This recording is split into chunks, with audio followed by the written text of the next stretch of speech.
Assalamualaikum warahmatullahi wabarakatuh. Kami dari kelompok 2 akan mempresentasikan modul 2 yaitu tentang pemerolehan bahasa anak. W1 pemerolehan bahasa pertama. Pokok bahasanya di sini ada 3. Yang pertama teori pemerolehan bahasa anak, yang kedua tahap perkembangan bahasa anak, yang ketiga menganalisis pemerolehan bahasa anak. Konsep pemerolehan bahasa atau language acquisition, yakni proses-proses yang berlaku di dalam otak seorang anak ketika memperoleh atau menguasai bahasa ibunya atau bahasa pertamanya. Terus terbagi lagi menjadi proses-proses ketika anak sedang memperoleh bahasa, terdiri dari 2 aspek, yaitu aspek pertama aspek performasi yang terdiri dari aspek-aspek pemahaman atau pelahiran. Yang kedua aspek kompetensi atau kemampuan linguistik. Nah, kemampuan linguistik terdiri dari 3 komponen. Yang pertama kemampuan reseptif, yaitu kemampuan menyerap atau menerima atau memahami tuturan orang lain. Yang kedua kemampuan produktif, yakni kemampuan menghasilkan tuturan untuk mengekspresikan diri atau menanggapi rangsangan bahasa yang disampaikan oleh orang lain.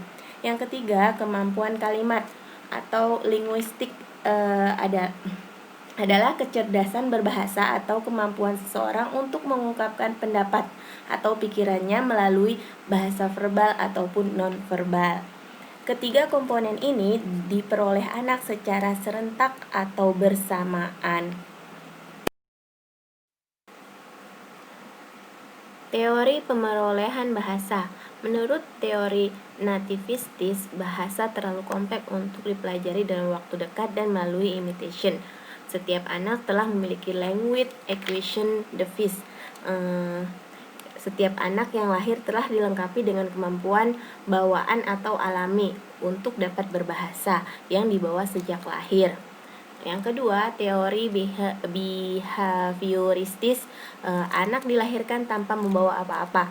Anak belajar bahasa melalui imitation, imitasi, modeling, atau reinforcement. Psikolog behavioristis mengkaji perilaku linguistik dalam hubungan antara rangsangan, stimulus, dan reaksi atau respon. Jadi menurut behavioristis, penguasaan bahasa anak ditentukan oleh rangsangan yang diberikan lingkungannya. Anak tidak memiliki peran aktif, hanya sebagai penerima pasif. Perkembangan bahasa anak terutama ditentukan oleh kekayaan dan lamanya latihan yang diberikan oleh lingkungan serta peniruan yang dilakukan anak terhadap tindak berbahasa di lingkungannya. Yang ketiga, teori kognitif. Urutan perkembangan kognitif menentukan perkembangan bahasa. Dari lahir sampai 18 bulan, bahasa dianggap belum ada.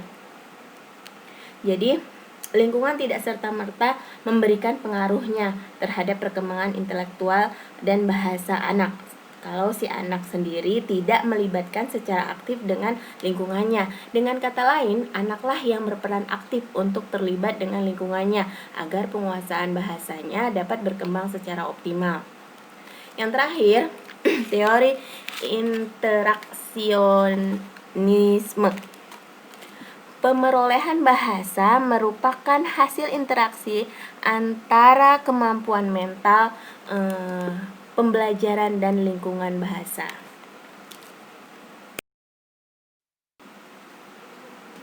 Faktor-faktor pemerolehan bahasa anak. Faktor biologis. Perangkat biologis yang menentukan penguasaan bahasa anak adalah otak atau sistem saraf. Yang kedua alat dengar dan alat ucap. Nah, dalam proses berbahasa, seorang anak dikendalikan oleh sistem saraf pusat yang berada di otak.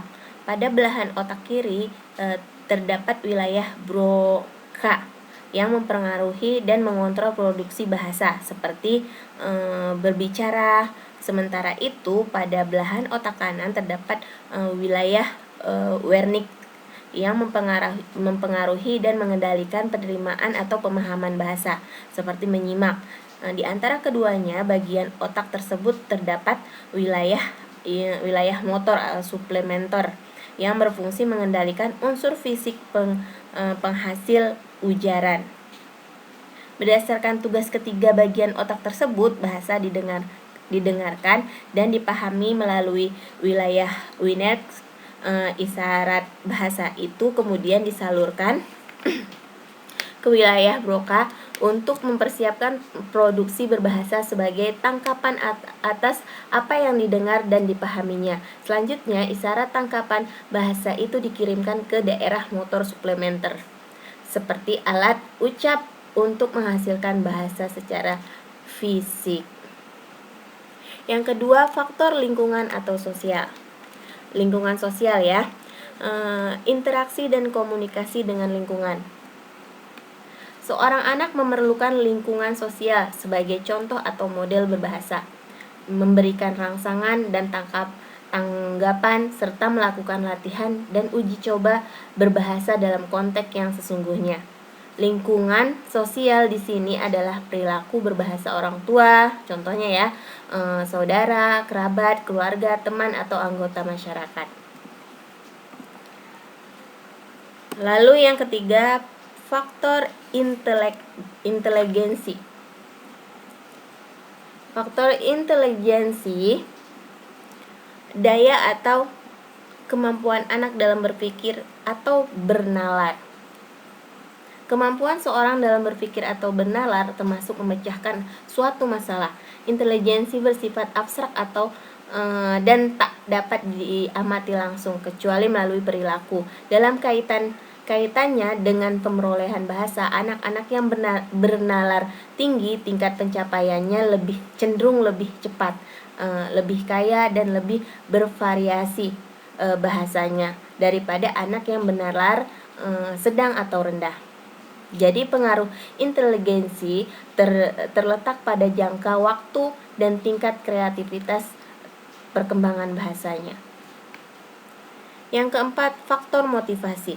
Motivasi dari dalam seperti lapar, perhatian, dan lain-lain, dan motivasi dari luar. Nah, motivasi itu bersumber dari dalam dan luar diri anak dalam belajar bahasa.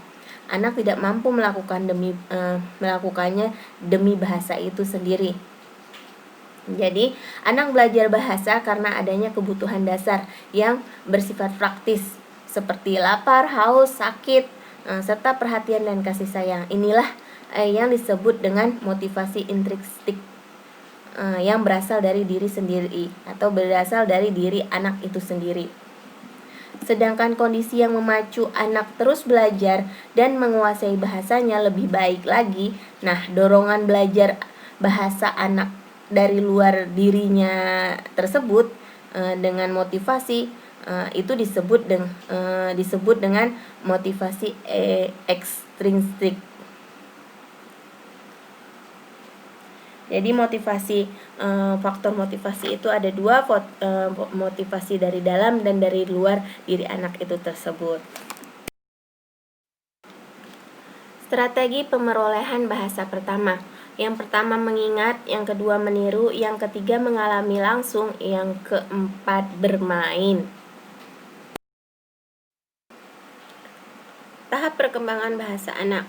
Usia dan tahap perkembangan bahasa 0 sampai 5 bulan, tahap meraban, pralinguistik pertama, berkomunikasi walau hanya dengan cara menoleh, menangis, atau tersenyum.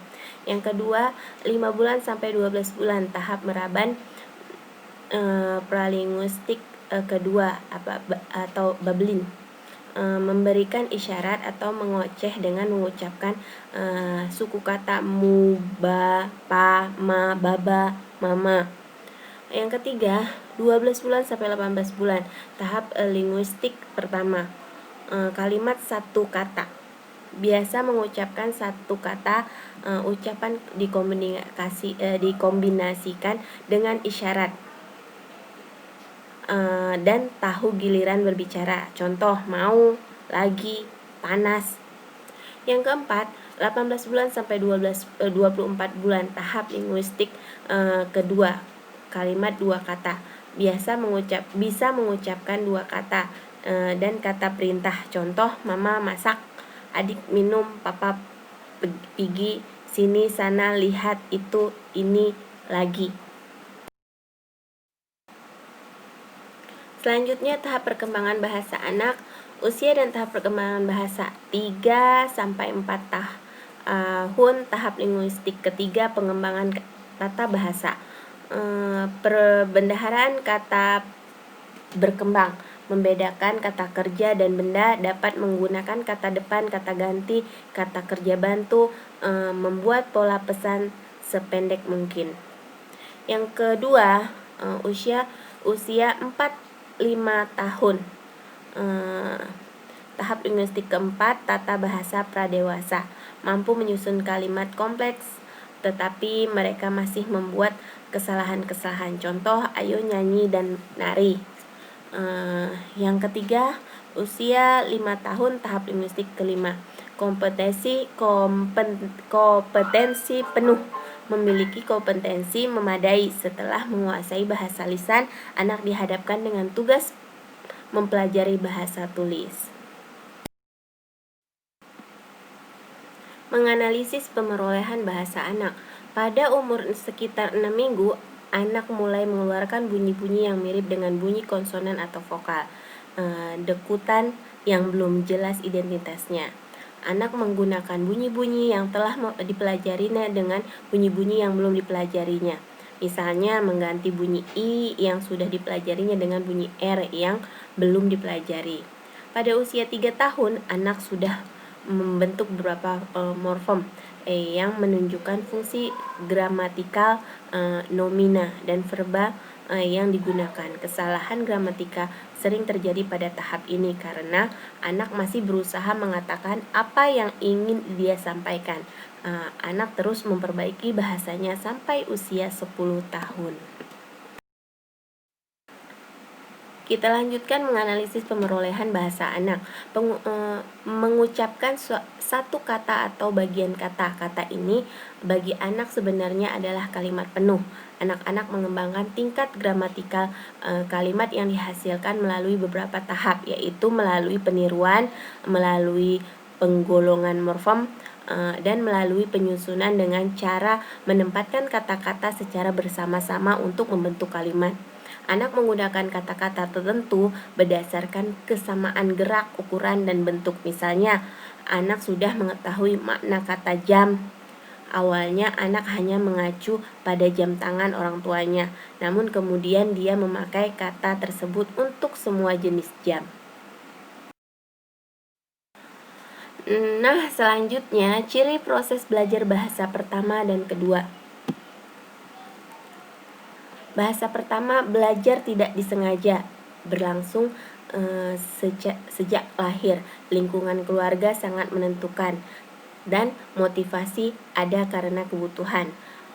Selanjutnya, banyak waktu untuk mencoba bahasa, banyak kesempatan untuk berkomunikasi. Sedangkan bahasa kedua, belajar bahasa disengaja, berlangsung setelah pelajar berada di sekolah. Seterusnya, lingkungan sekolah sangat menentukan. Motivasi pelajar untuk mempelajari tidak sekuat mempelajari bahasa pertama. Waktu belajar terbatas. Pelajar tidak mempunyai banyak waktu untuk mempraktekkan bahasa yang dipelajari. Bahasa pertama mempengaruhi proses belajar bahasa kedua. Disediakan alat bantu belajar. Yang terakhir, ada orang yang mengorganisasikannya. Nah, demikianlah kegiatan pembelajaran pertama. Selanjutnya, sekian, terima kasih. Semoga apa yang saya sampaikan bermanfaat buat kita semua. Wal akhir, Wassalamualaikum warahmatullahi wabarakatuh.